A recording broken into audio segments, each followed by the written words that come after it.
क्या आप बद्रीनाथ की कहानी जानते हैं? यह वो जगह है जहाँ शिव और पार्वती रहते थे। यह उनका घर था।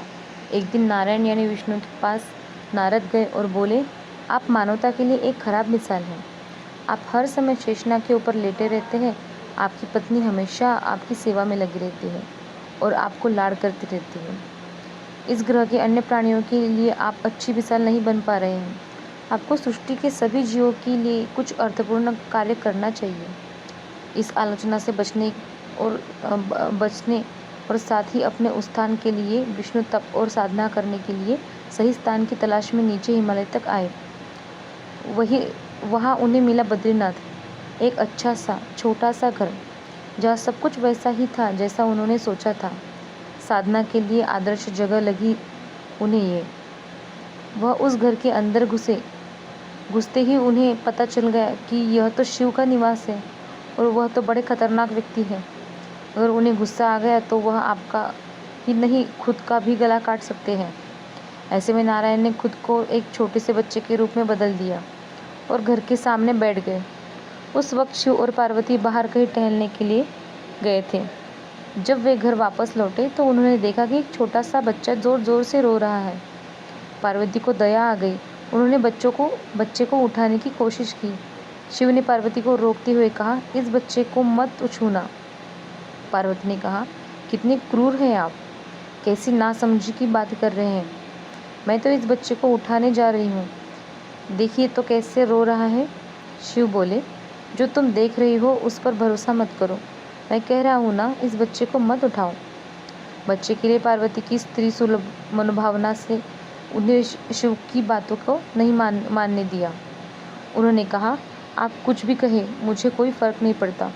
मेरे अंदर की माँ बच्चे को इस तरह रोते नहीं देख सकती। मैं तो इस बच्चे को ज़रूर उठाऊंगी। और कहकर उन्होंने बच्चे को उठाकर अपनी गोद में ले लिया। बच्चा पार्वती की गोद में आराम से था और शिव की तरफ बहुत ही खुश होकर देख रहा था। शिव इसका नतीजा जानते थे, लेकिन करे तो क्या करे, इसलिए उन्होंने कहा, ठीक है, चलो देखते हैं क्या होता है। पार्वती ने छोटे बच्चे को खिला पिला कर चुप किया और वही घर पर छोड़कर खुद शिव के साथ गर्म पानी से स्नान के लिए बाहर चले गई। वहाँ पर गर्म पानी की कुंड है। उसी कुंड पर स्नान के लिए शिव पार्वती चले गए।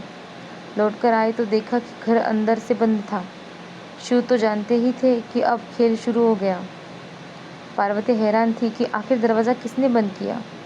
शिव बोले, मैंने कहा था ना, इस बच्चे को मत उठाना। तुम बच्चे को घर के अंदर लाई और अब उसने अंदर से दरवाज़ा बंद कर लिया है। पार्वती ने कहा, अब हम क्या करें। शिव के पास दो विकल्प थे, एक जो भी उनके सामने से जलाकर भस्म कर दे और दूसरा वे वहाँ से चले जाएं और कोई भी रास्ता ढूंढ ले।